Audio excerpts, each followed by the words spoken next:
Welcome to I Said What I Said, a sports podcast giving you opinions not heard anywhere else. I'm your host, Brad Wakai, alongside my co-host, Tyson Gentry.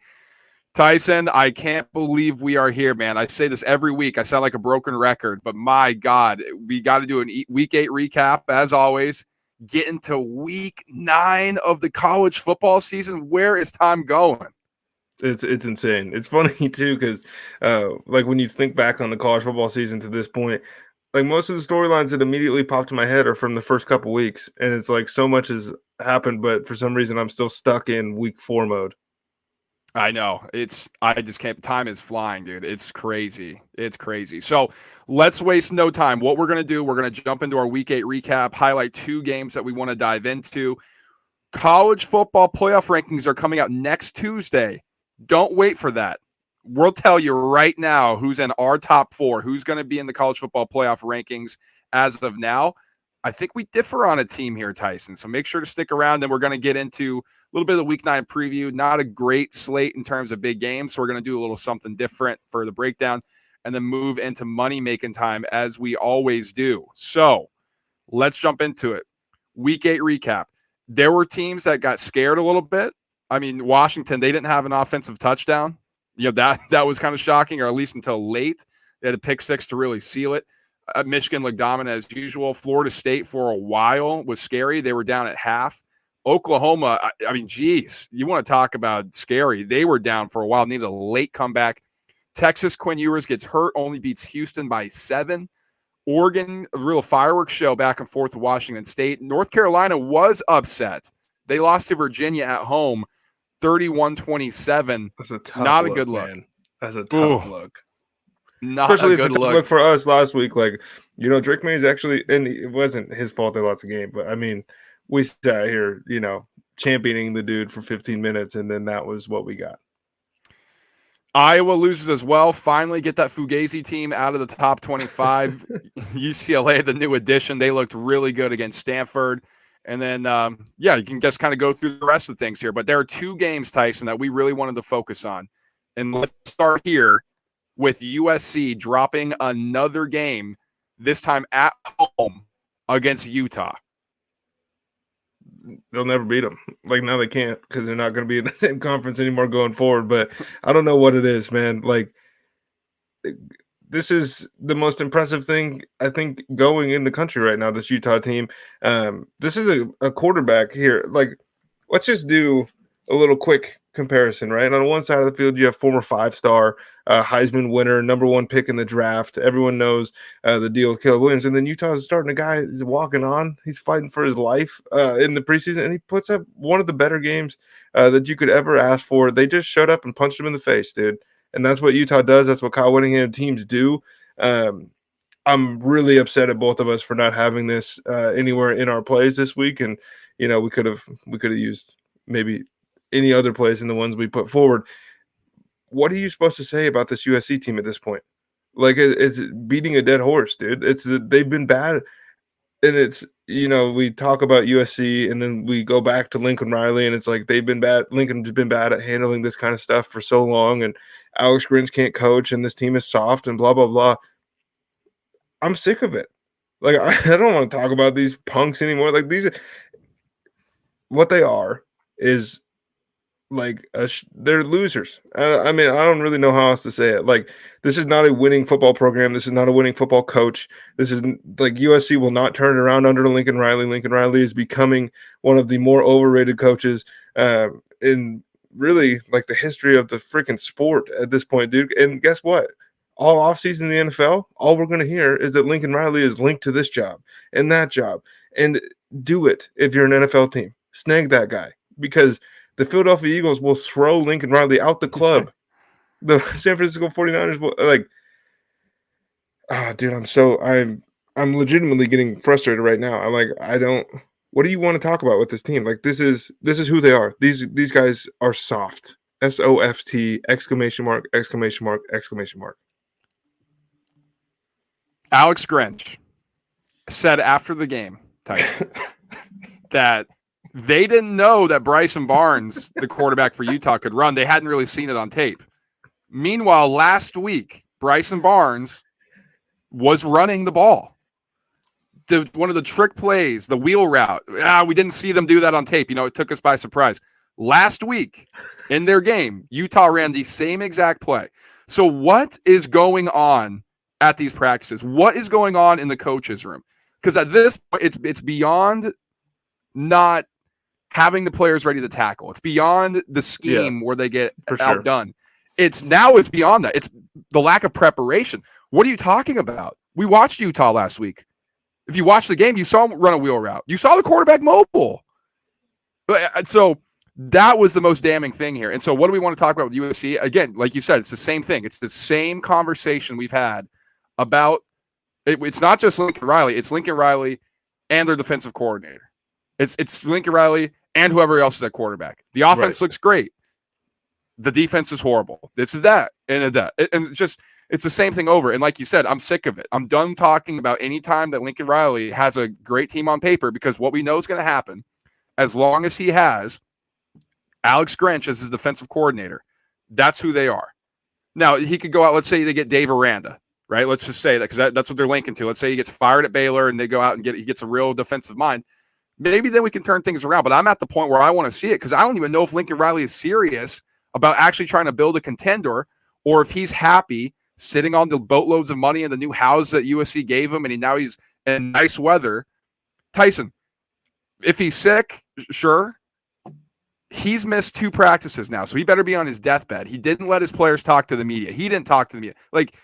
It's like you said, it's soft. If you're going to be running up, we're taking all these transfers, we're revolutionizing everything, and USC's back, and then you completely lay eggs in back-to-back seasons because it looks the same when you haven't addressed the issues, then you don't deserve to be talked about on the national stage.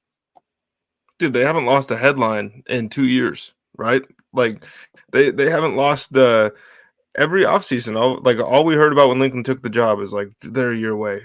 And then last year they looked maybe better than people thought. They looked the exact freaking same, as far as I'm concerned, is what we expected. And then this year it's like, well, watch out for them now. Why? What have they shown us? What has USC as a program shown us in 15 years? What has Lincoln Riley shown us as a head coach in a freaking decade? That's got to be tough to be a USC fan. But they're the Dallas Cowboys in college football. Oh, it's bad. And they're going to win more headlines because they're going to walk in next year with another quarterback that's probably going to end up winning the Heisman Trophy. And they're going to get 4 or 5 high-profile transfers. And we're all going to freak out. And then they're going to walk into a new conference where people are more physical and the defenses hit harder and they're faster, and it's not going to work. And then we're going to say, well, what's the issue here? Get a mirror. Yeah, I'm done with USC. Utah. And Tyson, you know what the problem is? I did have a play in this game, and it was USC -7 because I thought, maybe, maybe this would be the time where the program could show some heart, show some intestinal fortitude, and rise up to a challenge with a double, triple, quadruple million revenge spot against a guy who's literally a pig farmer as a quarterback, walk-on, as you mentioned, and yet they lose to him. So it's absurd. All right, Penn State. So you'll see in money making time about USC. Oh man, just wait. So this was both of our plays of the week. We thought Penn State was going to win this game. It was there for the taking. Penn State loses 20-12. A completely embarrassing performance from the offense. Like one of the worst offensive performances I've ever seen. I was sitting there. I couldn't believe it. Like it was backwards day with this team. When they were supposed to run the ball, they threw the ball. When they were supposed to throw the ball, they ran the ball. I couldn't believe what I was watching. When they went and kicked the field goal, Penn State, when it looked like they were getting the momentum back. How did they get down the field? By running the football. Running the ball. They had explosive plays. Ohio State's given up over 112 yards on the ground this year prior to the matchup. And it was working early. As soon as they got down to nut cutting time, when it was time to be physical, when it was time to this is working, continue to do it. The idiot moron offensive coordinator, Mike Yurcich, who should be fired after this football year, went completely away from it. Started throwing the ball. Drew Allert was horrendous. This was a guy that came in, highly touted, 5-star, was the best quarterback in his class. He was 18 of 42, a buck 91. A lot of that was on the last drive, through the touchdown on the last drive. He had a QBR of 29.4. Completely unacceptable. So my thing is, a lot of the conversation around Penn State was, are they waiting? Are they holding on to things, waiting for this Ohio State game? The problem with when you do that, Tyson, is it's really hard to flip the switch. It's really hard to say, okay, yes, we didn't do stuff against Delaware, we didn't do stuff against UMass, but we're going to do it against our best opponent, Ohio State. That's really difficult to do with a kid facing that atmosphere, that level of athlete that he hasn't faced before, and then just like, okay, now we're going to change everything. Was he bad? Yes. Did the offensive coordinator do a horrendous job of calling the game? Did the wide receivers do a terrible job of separating? All of that is yes. And it points to a program that has run into the same issues over and over again. It's legitimate insanity at this point that Penn State can't get over the hump against Michigan and Ohio State because of this. And it's the same things we've always pointed to. To go into this matchup with this team where they were even on paper, the only thing that was really they were separated by was Marvin Harrison Jr., who reared his head in a big way and was the difference in the game, because Kyle McCord, 22 of 35, 286. I mean, he was horrible. I mean, he was awful in the game. It was really Marvin Harrison Jr. who was the difference. But I know people are like, Manny Diaz, wow, how did you give up all those catches to Marvin Harrison Jr.? They played like the 85 Bears for the entire game. But when the defense is on the field and put in bad spots, because in short situations, punting, because the offense can't do anything, I'm sorry, this isn't on Diaz and the defense. This is on the ineptitude of that offense, who continually proves in big games they puke down their chest. Yeah, I mean that was pretty well said. I don't know how much more I can offer on the shitting on Penn State side, and I know that it sounds like we're not giving any credit to Ohio State here, and maybe that's true, Brad. I think any other top 10 team in the country could have walked in to the shoe on Saturday and put up a better performance, at least on the offensive side of the ball. Like, that was truly 1 for 16 on third down. Are you kidding me? And you mentioned, the problem with flipping the switch is it takes too long, and like, this is a high level opponent and stuff. You also don't know if there's a switch to flip. Like, they never bothered to figure that out before getting into the biggest moment of Drew Allar's career. And maybe I'm being like hindsight's 2020 and blah blah blah, but maybe I'm prisoner of the moment. Kind of felt like one of the bigger moments of James Franklin's Penn State career. Like, this was a true changing of the guard that we were excited to watch in the Big Ten, and all Penn State did was squander the opportunity against this is the most gettable Ohio State team in a while, right? And it's going to be the most gettable Ohio State team probably for a while, and this is your spot to go get them, and that's what you throw out on the field, dude. You're running from shotgun, like, you're getting 14 yards a pop, and so what do? Oh, let's throw the ball. And then when we do run it, let's run different concepts than the ones that just worked, right? Then it doesn't make any sense. And I understand the defense thing. I think part of it is there was sometimes when Marv just got lost a little bit, like over the middle or things like that people can point to. He's a generational talent at wide receiver. Like, this dude is going to get he's going to eat. But this is a defense that the game is not on them. And they're the ones kind of taking the brunt of this because, I don't think maybe we had too high of expectations of Penn State's offense, but at this point in the year, I don't know why you would have thought that Ohio State was going to walk in there and just body them, like physically manhandle them. On like that Penn State offensive line, dude, you said it in our pre-show. It doesn't matter how good they are. Sometimes they just go to Columbus and they crumble. Win a rep. Like, I don't know. Man, this is the biggest missed moment. This is like a sliding doors moment, really, for this Penn State team, because if they are to win this game, then all of a sudden you're looking forward to that game against Michigan in a different way. Now it's let's go ruin somebody's season, whereas before it was we might make the college football playoff anyways. Now let's go try to be the number 1 seed, and it's all ruined. And James Franklin is rightfully so getting a bit of hate, but the stats are always going to be the stats, Brad. Like, his numbers against these top teams are always going to be his numbers against these top teams, because he's shown us now 100 times that his team show up less prepared than the other side, just less prepared. Like that, it's unexcusable. Yeah, I was texting with one of my friends, Penn State guy, after the game, and I was like, dude, if Manny Diaz wasn't the defensive coordinator, like if that's Brent Pry, I mean, I don't even want to know what the score would have been. Like it would have been a flat out embarrassment, because the only reason why Penn State was in the game is because that guy is a good defensive coordinator. So he should get zero blame for what happened. Like Marvin Harrison Jr. got lost in the defense. This is a guy who's probably going to be the number 3 overall pick in the NFL draft. Yeah. He's the best player on the field, and he was. We knew that going in. Like he was going to get his 11 career high for 162. A lot of that had to do with, well, one, he's the only option they had, and two, they had the ball for 35 minutes because Penn State couldn't do anything on offense. So eventually, at some point, hey, this is what the defense is doing. Here's their tendency. Yeah. So Marv, why don't you just like be really fast and go run across the field? Just be bigger, faster, stronger, and jump higher than the other guys. So it's frustrating, and it was frustrating to watch because, like you said, it's a continued thing under James Franklin for Penn State, and like also said, they have an opportunity if they beat Michigan that maybe they can get in the college football playoff. Is anybody really expecting them to beat Michigan anymore? No. Like I think it'd be crazy because the offense is so bad. It's just horrible. So it's in the Penn State world, it's tough to kind of reconcile like where to go. The Penn State, we came in with a ton of confidence this season. It felt like everything was building to this season, to this moment. Had so many good players on paper compared to what we've had in the past.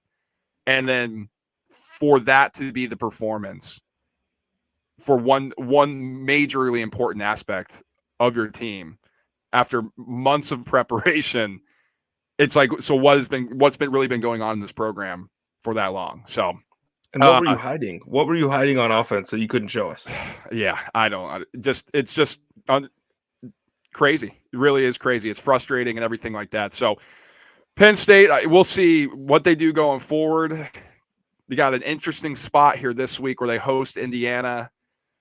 Could potentially be in money-making time one way or the other. So we got a couple things that we're going to be discussing in money-making time, but let's put a bow on the Week 8 recap, Tyson. Let's move into something here. Our college football playoff top 4. So like we said off the top of the show, next week, the official rankings are going to coming out for the first time. We've had the AP, we've had the coaches poll, things like that, but this is what matters. The college football playoff top 4 from the committee. So who are your top 4 that if you were in charge, if you're like, hey, these are my seeds in order, who do you go with? Yeah, I think 3 of them I don't think you can have any issue with here. I have Michigan, Georgia, Ohio State, and then I have Washington in the 4th spot. I understand the arguments for Florida State, or really there's a couple other teams you could maybe sway me on. I think at this point, like if we're going to go resume for resume, I'm not a Clemson guy. Right, I think LSU has shown that they were severely overhyped to enter the season, and Washington's best win is better than anybody below them. I understand they just had a stinker, like a true, absolute bad performance from this offense that we've all been looking at, and is like, wow, this is insane what they're doing. But Brad, the encouraging thing about that is that they won the game, because these are like good teams find a way to overcome those things. Just a one-of-one performance from your quarterback in a bad way, one-of-one performance from your offense in a bad way, and they still were able to win the game. I don't think that there's any doubt that Michigan, Georgia, and Ohio State are the top 3 teams in the country at this point, in whatever order you want to put them. Michigan's blowing the doors off everybody, probably because they know the plays beforehand, but that's a different discussion. Georgia looks, gettable. Like if you're also really good, but they don't look gettable. I don't think Georgia's losing to an unranked football team this year. I'll say that. And then Ohio State just keeps finding ways to win. No matter how many times I fade them over and over and over again, they just keep finding ways to win games. They're ugly. It's not fun necessarily to watch. But I'm putting UW at 4 just because I like the strength of the resume, man. And I do think that there are things that this team has shown that are severe deficiencies. Like not being able to tackle is going to be a pretty big deal later in the season here. But at this point, I'm going UW 4. I'm similar with the top 3. I think you said we can't. These are the best 3 teams. I have Michigan 1 over Georgia. I think they've been way more impressive than Georgia. So I have Michigan, Georgia, Ohio State, and Florida State. You convinced me a little bit on Washington. I actually think I'm leaning more towards your top 4 than mine, because a lot of what Florida State did is just on name recognition. Oh, they beat Clemson. Yep. Oh, they beat LSU. Well, those teams, now that we're looking, they're not very good. Clemson has 3 losses. LSU may have 3 by the end of the year. So I could be swayed into putting Washington in there. And I think, quite honestly, resume-wise, they probably should be in over Florida State. The reason why I'm going with Florida State is, and maybe this is stupid, and if we're on the committee, maybe this would come into account here, but I think that Florida State would be favored over Washington if they played on a neutral field. I think they probably would project to be better over Washington on a neutral field. So that's why I gave the tiebreaker to Florida State. That game would be so much fun. Oh, it'd be awesome. It'd be awesome. So that's where we differ here. But Tyson, like you said, I don't think there's any doubt that the best 3 teams in college football are Michigan, Georgia, and Ohio State. And I think there's really you can go Florida State, you can go Washington, but the team we didn't talk about here, Brad, is Oklahoma. Kind of has a sneaky case here for the number 4 team, because the inaugural college football playoff ranking is always going to be a little bit funky. It's going to be a little bit different than maybe what you expected. I kind of think that Oklahoma might sneak their way in there. The committee's going to love Texas, of course. The committee's going to love being able to get the clicks and generate the views and stuff, because guess what, people? The first 5 of these things don't matter a lick. It don't matter at all. Like, the first one comes out and everyone gets up in arms, and then 3 new teams are going to be in it by the end of the year, because that's how college football works. But we've said it 100 times so far this year. Like, nobody's really separating at the tippy top here, and there seems to be a massive middle. Like, I think you could talk me into maybe Oregon beats Washington in a rematch of that game. Oregon might be able to beat Florida State. Texas might be able to beat Florida State, right? Alabama could walk in and beat any of these teams. And, like, it's not crazy to say that. Typically at this point, there is one team where it's like, wow, I mean, they're going to be playing a national championship. And then you're figuring out who gets sacrificed, right, to them at the 4 spot. That's normally what this is. I think Florida State would match up better with Michigan if this was like the last one of the season and we had to make our call here. But because it's the first one, I'm trying to be a little bit fun. And dude, Michael Penn is going to score them points. Yeah. Yeah. No, I think it's beyond fun at this point with Washington. I think they're a legit football team. They proved that against Oregon. I didn't think they were going to win. You did.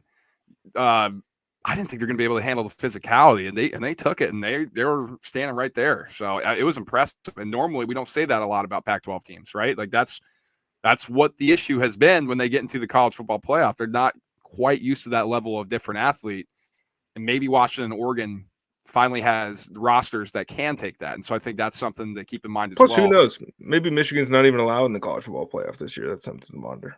Yeah, I'd be shocked. I don't know. So crazy. It's so wild. None of us know anything really about what's going on. It's so much fun to speculate that it's far more nefarious than it probably is. But God, man, we're at week 9.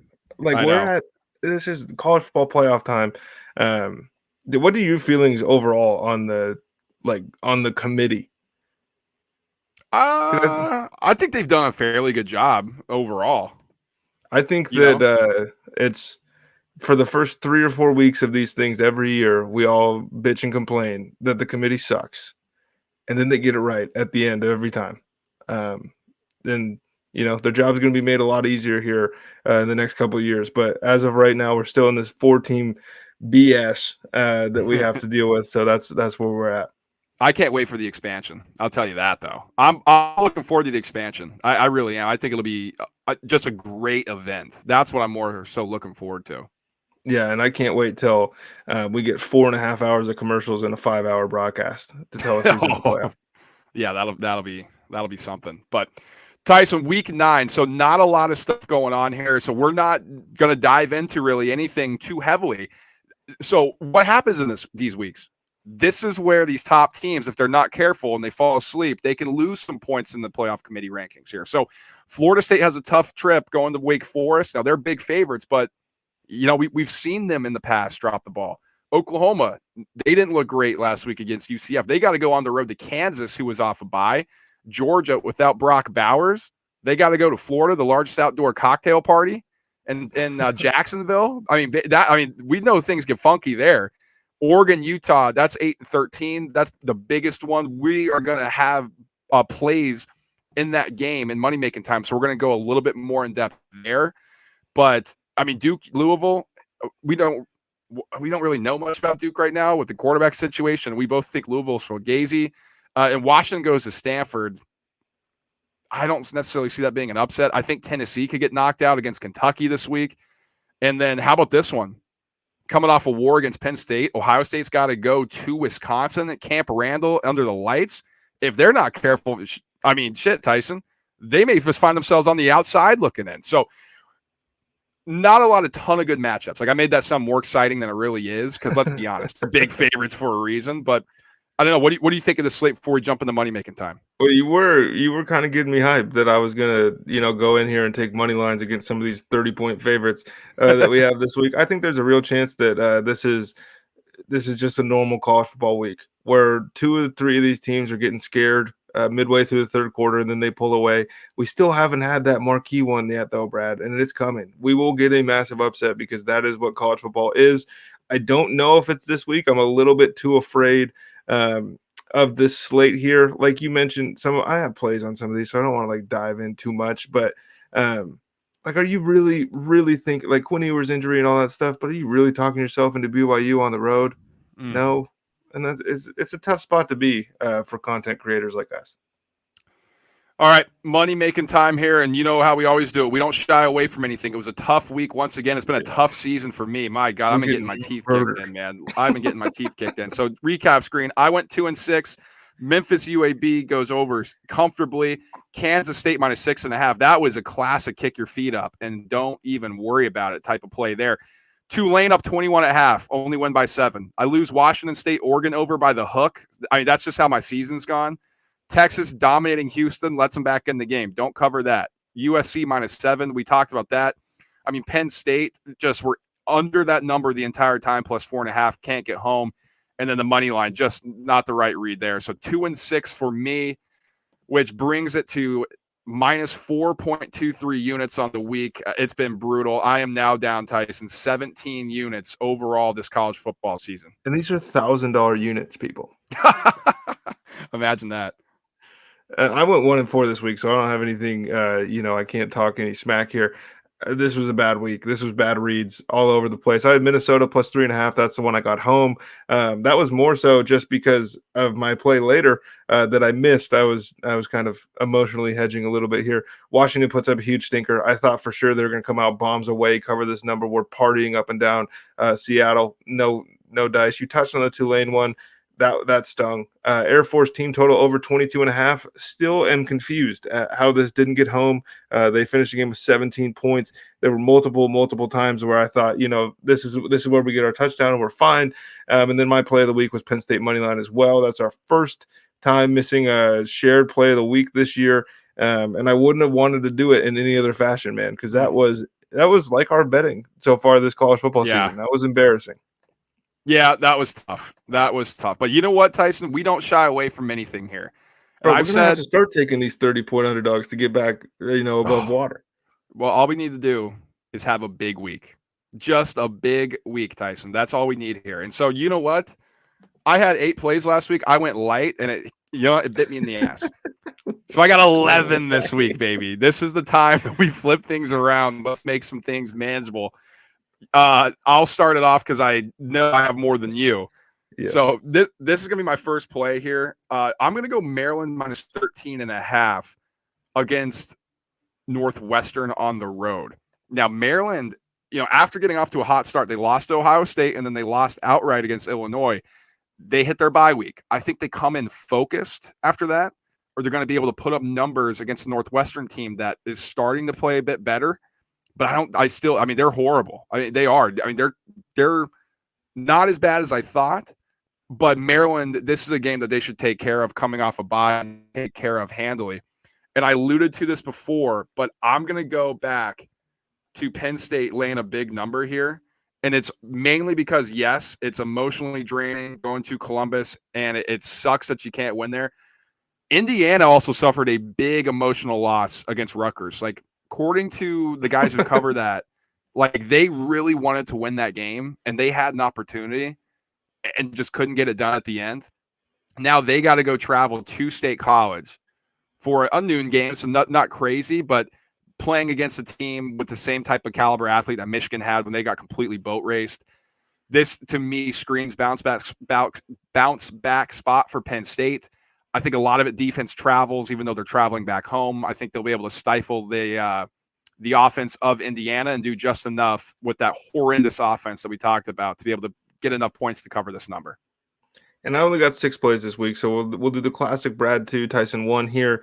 And I think I'm going back to what has been, I'm down at, what was it, 4? Something like on the season. It's not been good. But what I have been doing well on here, and I know I missed one, so it doesn't sound great right now, but I'm all right in the Pac-12 this season. And I'm starting it off. My boys are getting their get back, man. Washington is in a really good spot here. Going to Stanford, this is a team they're going to be able to score 1 billion points on.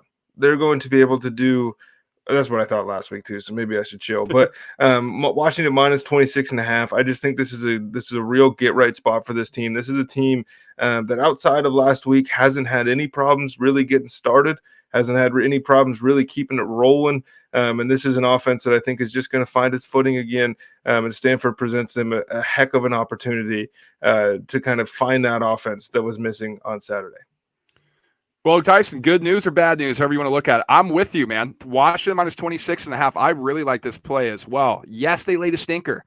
It's college football, man. Yeah, it happens sometimes. These kids are going through midterms or whatever the case may be. I think they're on trimesters there instead of semesters out there on the West Coast. So, maybe they weren't going through midterms. I don't know, but it was funky. But they're coming off a big win, couple, emotional letdowns playing an Arizona State team that they were much better than.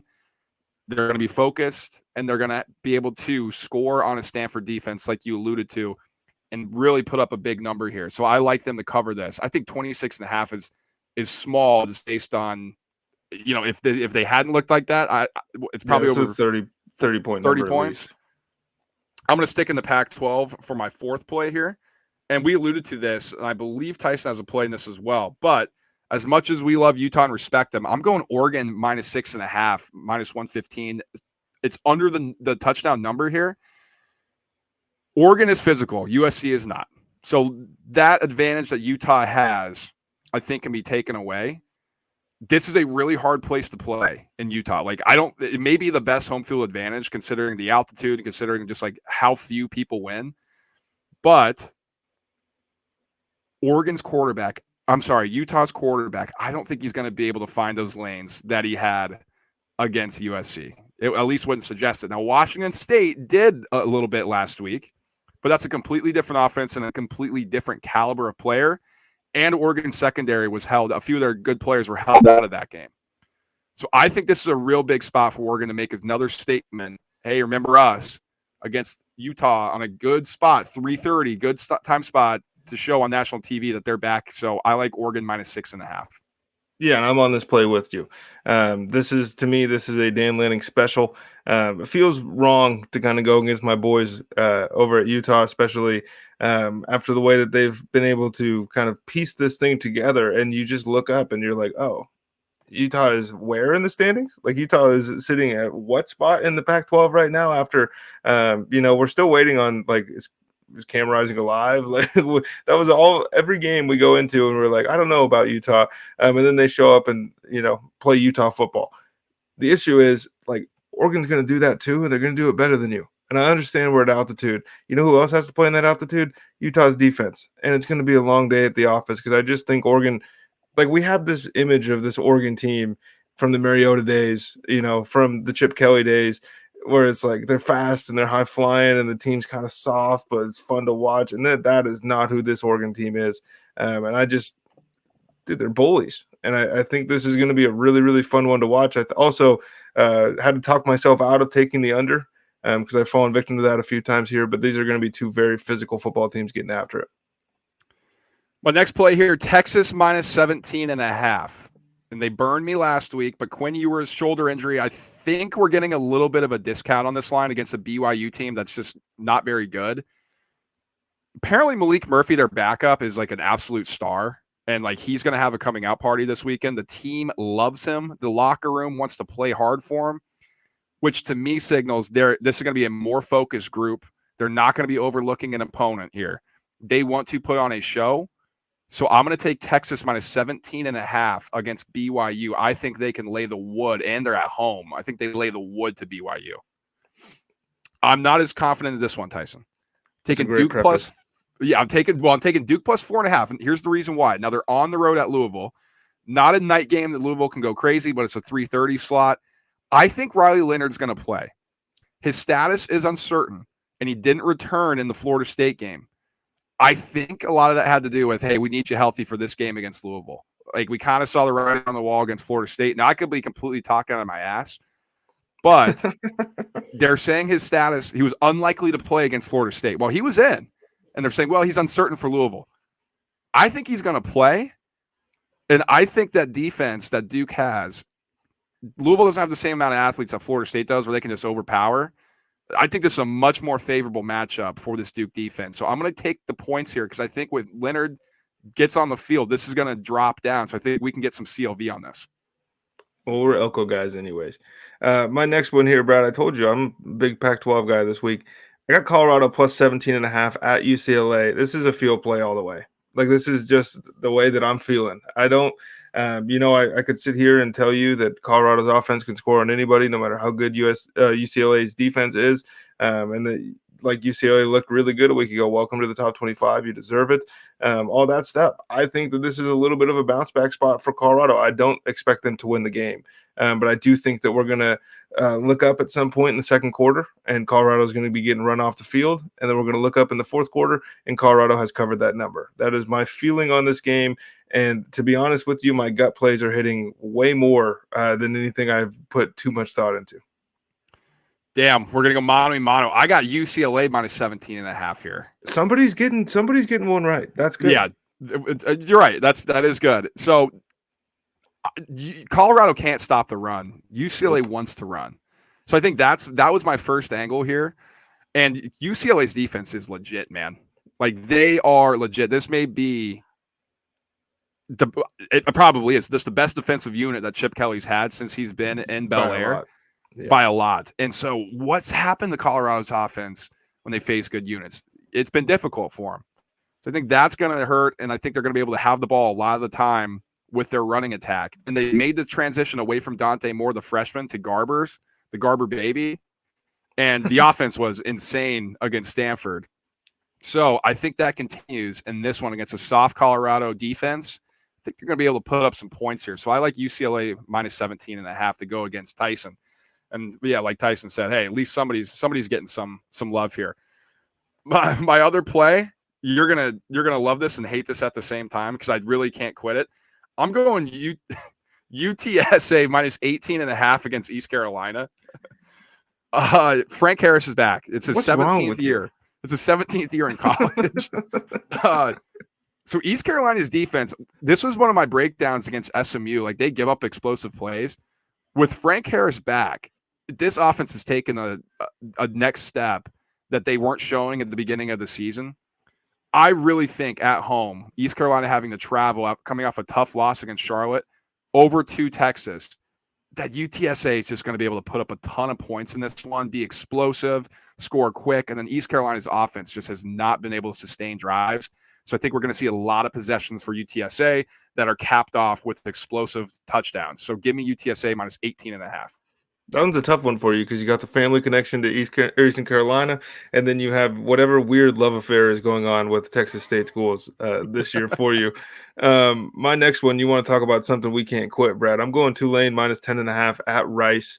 Ooh, this is gonna be a good game. Like, this is going to be a really good football game. I'm still waiting. Like, there are pieces of this Tulane team when you're watching them. Like that first half last week, it was like, oh, that looks more like the team that beat USC in a bowl game. That looks more like a team that ran through everybody all regular season. And then the second half happens. But this number here at 10.5, if I lose this one, I'm done with Tulane this season. I'll say that right now. As far as playing them, I still like, this is one of my favorite teams to watch in the country. But again, a bit of a field play here for me. I just think Tulane, like, there's got to be something more. Like, that's just how I feel. Like, when I'm watching this team, eventually this thing is going to get all put together at the same time, and somebody's going to be in trouble. And this week, I think it's Rice, which probably hurts you because Rice is located in Texas. I'm a Tulane guy over the Texas State School guy, though. Gotcha. I was hurt myself when they didn't come through for us last week, and they lost. Well, they didn't cover against the Texas State School. Tyson, come on. Yeah, that's true. That's my So bad. maybe they'll get a revenge spot back. They want to do it for us here on the podcast. I doubt it. I'm going App State minus 16.5. And this one does pain me because we love the Southern Miss last year. Tyson, they quit last week. Like they were jogging. This has been a horrendous team all season long. It's shocking to see what that team was last year, how they performed in the bowl game, to what they are putting out on the field this week. And if you do that against App State, you are going to get the doors blown off of you. The offense is good once again. The defense has been good, except for against Coastal, really. That's the only time they really have kind of looked iffy. I mean, there's been some other games they've given up yards and things like that. I think they can put up a big number here at home against a Southern Miss team. I have no clue where their headspace is. I don't know if they believe in the coach. I have no clue what's going to go on in that locker room. So I'm going to take App State at home minus 16.5. My second to last one before the play of the week. I'm going to go Wisconsin plus 14.5 at home against Ohio State. So normally what happens when you play Ohio State, and I've kind of bucked this a little bit taking Penn State against Indiana, but teams are really banged up. You know, it's one of the most physical games. It's one of the most emotional games. You get up for Ohio State and you normally lose and you got to rebound from that. I think that's the similar mindset that Ohio State's going to be in heading into this one. Like they really wanted to beat Penn State. They knew that was a big game. And now they got to go on the road, go to Camp Randall against a Wisconsin defense that's really good. And an offense with Luke Fickell, who has the Ohio State connection, who wants to stick it to him, that, yes, their offensive line hasn't been as good as in years past, but they still have some players that I think can make some plays, namely Braylon Allen, the running back. Hasn't looked as good without Mordecai, but apparently this backup that they're going to be playing, they think he's progressed very, very heavily in practice. It's based on what I've been reading. So I'm going to take a shot here. Wisconsin under the lights at Camp Randall, jump around and bring us home here, plus 14.5.